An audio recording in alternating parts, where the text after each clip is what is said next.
Ksoo, what's up? Just having me a little caffeine soda.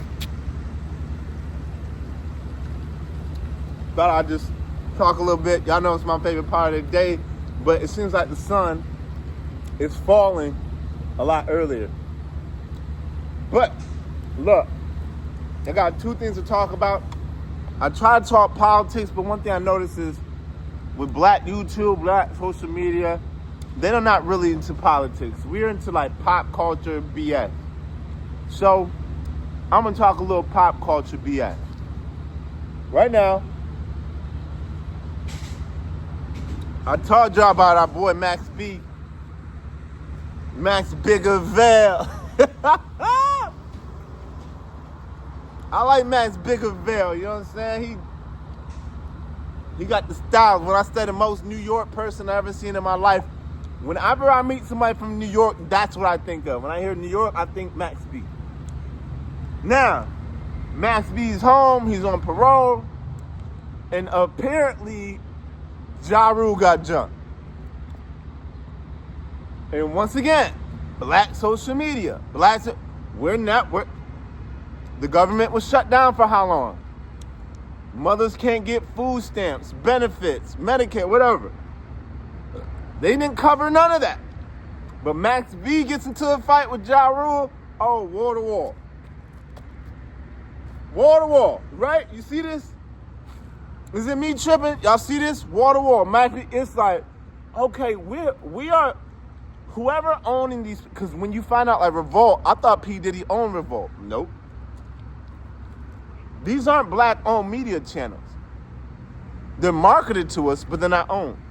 So it's like, here goes some more. Why do we need to know if it happened, whatever? Max B, you know what? I'm going to chill out on Max Biggervale because they be saying I come across as a hater. I'm going to chill on Max B. But, like, why do we need to know that Max B and Ja Rule got into a fight? Why?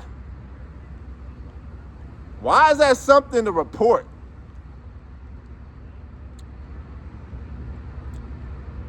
What, like, why does black media like, hey, well, let's push this into sensationalism. But Max B, once again, brother, everything in 2025 is recorded. You're on parole, you will violate your parole, and they'll send you back to that dungeon shithole you just left. Next, what do we have? There's 3 different subjects I wanted to talk about. Hey, they're about to hit each other. Next, what we have is, we've got the Max B situation. What else? Oh, Ksoo. This dude Ksoo from Florida, a rapper. Once again, this is what he got sentenced to pretty much life in prison. And before I didn't know the story, but now I hear the story and I'm like, oh yeah. Dog, like, yeah, it's time for you to go. You out here tripping. No, you're an animal. Like, you're an animal. See, in the street life, there's a difference between a gangster and an animal. A gangster is methodical. They well thought about it. It's for a reason. There's some paper that's involved. I know I do this every time I'm recording. Right? This man, apparently, damn, why is it always like some streak of light? iPhone 16 gotta do better, brother. But anyway, the story goes with Ksoo. And people say, man, he a gangster. No, he's not. He's stupid. You're dumb. You're an animal. You can't be around normal functioning society. You need to go, sir. Rat beef, I don't know why rat beef is so crazy. Sees a guy in the street, right? A gun is brandished. Ksoo kills the guy. The police, the way they described it is when they got to the scene, the guy didn't even have a face. And he was missing a leg.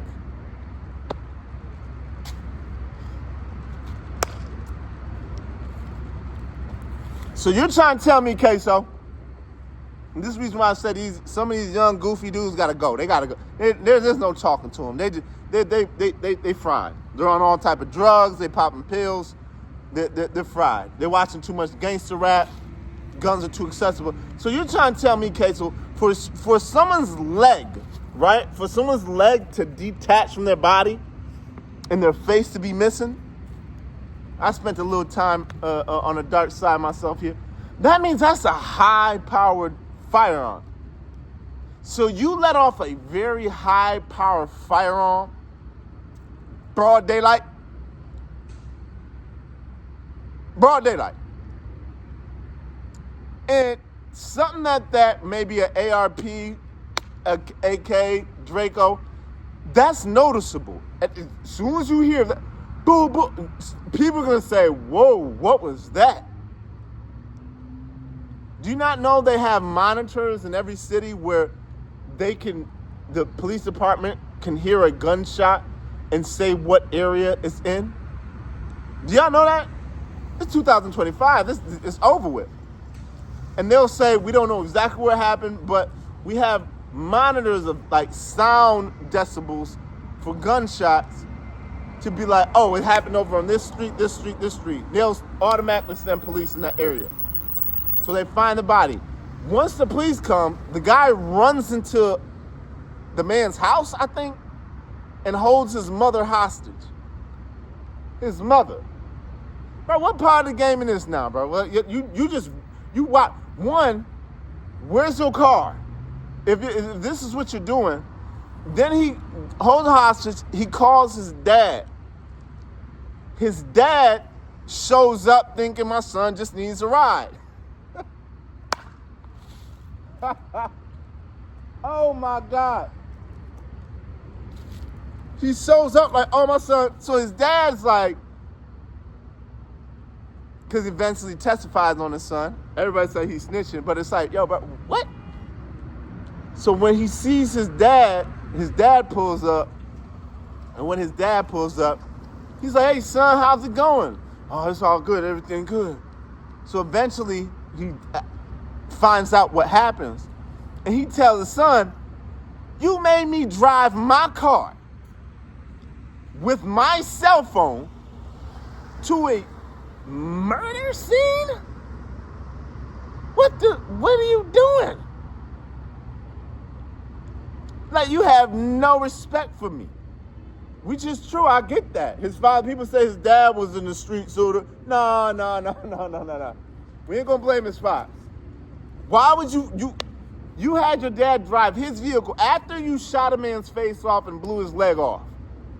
Drive his car and bring his cell phone, knowing everything's tracked, to the scene, pick you up and drive. Now he's an accomplice. And so he testifies on his son, which he should have. I ain't mad at that. You gotta respect that. And yeah.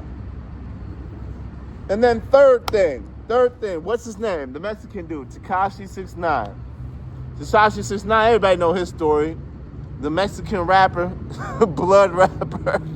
Where do they find these people at? Like, he's a Mexican blood rapper from New York, but he snitched on his whole crew. So he's like, no, this is the thing. He snitched on his whole crew. I guess they all want to kill him. So now he's like hiding in, what do they call it, protective custody? Because, you know, he's not like that. But the problem is, one of his court orders is he can't be around guns. So check this out. So you snitched on a whole crew of gang members. And then the court says, yeah, even though your life is in danger now, you did that, you can't have guns around you. So now what happens is, this guy is doing, so he turned to a streamer, and he goes live. Streamers go live. That's why I don't like doing live much. You don't need to know where I'm at that moment. And they break into his house and hold his mother hostage. Good Lord.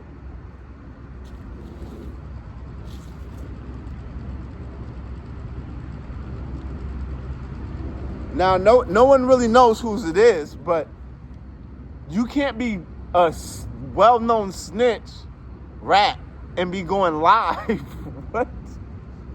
Anyway, I want to say this. This is what I want to say to the kids out there, to the children out there, the kids out there. Go to school, trade school, trucking school, army. The streets is over. It's over. It is over. And people say, is it whatever and then? Yeah, there was a time it was in. Jay-Z era, that was the end of it. Like Jay-Z-ish era, you could actually get money. Cameras went everywhere. Now it's over. Go to school. And this is the reason why I want to say with politics and then media is you have to understand why these people are being promoted and pushed to our community so much. They want to create disability,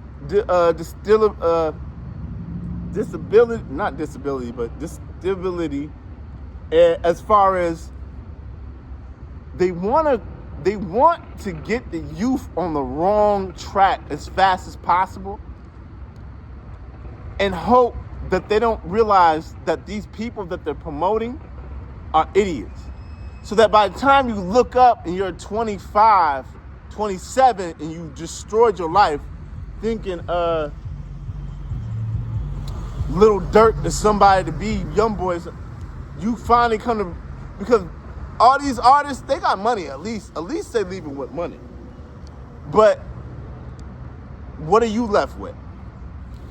I can't tell you how many people I know I grew up with on my side of town who pretty much, I won't say through their life, but like went through a lot of adversities they probably didn't have to if we weren't fed a steady diet of capitalism, a steady diet of hyper-consumerism, a diet of celebrity worship, a diet of basketball. Like, if it's like, why are these people the people that they choose to give the money and the cars and the cameras to? As if there isn't some, for instance, in the white community, they got a Charlie Kirk. In our black community, where's our Charlie Kirk? In the white community, they got a Joe Rogan. In the black community, where's our Joe Rogan? They're famous for just talking. For us, it's like to be rich and famous, you have to promote every degenerate ideology that exists. Misogyny, you know what I mean? And all type of things to be successful. But anyway, I don't know what to say, but I just want to get that update just to keep everybody on track. This white-owned media, but they put black faces in front of it to make us think it's black people make it. No, Revolt is not black. It's a white company. And they pushing this garbage in front of all of us. And we got to do something about it. So anyway, let me get back to what I was doing. Chase knowledge. Don't chase money. Peace, love, and positivity.